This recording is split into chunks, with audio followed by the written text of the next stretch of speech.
प्रिय विद्यार्थियों, good morning. मैं डॉक्टर चंदन प्रकाश, लेक्चरर इतिहास विभाग, वीर विरमदेव राजकीय स्नातकोत्तर महाविद्यालय जालोर में अपने पर्सनल यूट्यूब चैनल पर आप सभी का हार्दिक स्वागत करता हूं। प्रिय विद्यार्थियों, आज हम BA part first year paper second के अंतर्गत पुरुषार्थ के बारे में अध्ययन करेंगे। प्राचीन भारतीय चिंतकों ने मनुष्य के जीवन को आध्यात्मिक, भौतिक और नैतिक दृष्टि से उन्नत करने के लिए पुरुषार्थ के नाम से अपने दार्शनिक विचारों की नियोजना की थी। इन चिंतकों के अनुसार जीवन में सुख के दो आधार है, एक भौतिक सुख और दूसरा आध्यात्मिक सुख। भौतिक सुख के अंतर्गत सांसारिक आकर्षण एवं ऐश्वर्य प्रधान माना गया है तथा आध्यात्मिक सुख के अंतर्गत त्याग और तपस्या। भौतिक सुख क्षणिक और अस्थिर है जो असत्य है तथा आध्यात्मिक सुख स्थायी और परमानंद है जो सत्य है। भौतिक सुखों के नष्ट होने में न कोई समय लगता है और न उनका मनुष्य के साथ कोई स्थायी संबंध ही हो पाता है। सांसारिक मोह माया और भोग विलास मनुष्य को सन्मार्ग की ओर न ले जाकर दिग्भ्रमित करते हैं। ऐसी स्थिति में मनुष्य का संयमित और नियमित आचार तथा आध्यात्मिक विचार ही उचित निर्णय प्रदान करने में समर्थ होता है। अतः मनुष्य के जीवन का लक्ष्य भौतिक सुख न होकर आध्यात्मिक सुख होना चाहिए तथा उसकी कार्य पद्धतियाँ विलासपरक न होकर धर्मपरक होनी चाहिए। आध्यात्मिक वृत्तियाँ मनुष्य को ऐसे जीवन दर्शन का वास्तविक अर्थ समझाती है जिसमें सांसारिकता के साथ साथ आध्यात्मिकता भी है, भोग के साथ योग भी है तथा कामना के साथ साधना भी है। वस्तुतः जीवन में भौतिक सुख और आध्यात्मिक सुख दोनों का महत्व है तथा जीवन की सार्थकता इसी में है कि दोनों का समन्वित और संतुलित रूप ग्रहण किया जाए। अतः भारतीय जीवन दर्शन इन दोनों वृत्तियों का संतुलित, सम्मिलित और समन्वित स्वरूप है।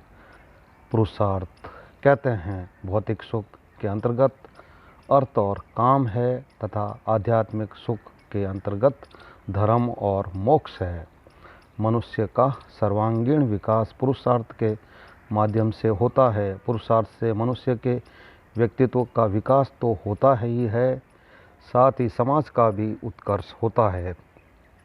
धर्म, अर्थ, काम और मोक्ष मनुष्य के चार पुरुषार्थ माने गए हैं जिन्हें शास्त्रकारों ने चतुर्वर्ग कहा है।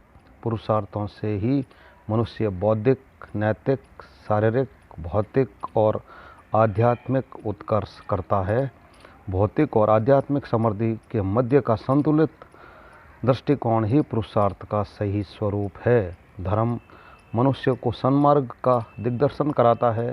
धर्म के माध्यम से मनुष्य नैतिक सिद्धांतों, विवेकशील वृत्तियों और न्याय प्रदान क्रियाओं को सही रूप में समझ सकने और उनका अनुगमन कर सकने में समर्थ होता है। अर्थ मनुष्य की संतुष्टि और विभिन्न वस्तुओं को प्राप्त करने की उसकी उत्कंठा व्यक्त करता है।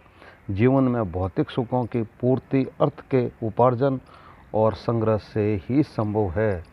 अतः भारतीय चिंतकों ने अर्थ को पुरुषार्थ के अंतर्गत रखकर मानव मन की सहज आकांक्षाओं और वृत्तियों का मनोवैज्ञानिक विश्लेषण किया है। काम मानव जीवन की सुखद और सहज अनुभूति से संबंध है जिसके माध्यम से वह अपनी काम जनित प्रीति रूप भावना और वृत्तियों की तुष्टि करता है। यौन भावना के साथ सौंदर्यानुभूति की तुष्टि काम के माध्यम से होती है।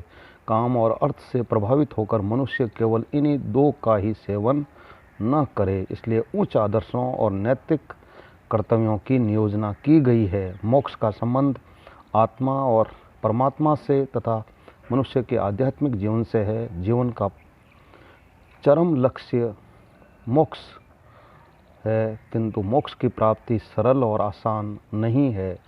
इसके लिए मन और मस्तिष्क की शुद्धि और पवित्रता अनिवार्य मानी गई है। इस दृष्टि से पुरुषार्थ मानव जीवन के समग्र स्वरूप का उन्नयन करता है तथा उसे नियमित और संयमित मार्ग का दिग्दर्शन कराता है। धर्म, अर्थ, काम और मोक्ष से संबंधित पुरुषार्थ व्यक्ति के समग्र व्यक्तित्व का निर्माण करता है।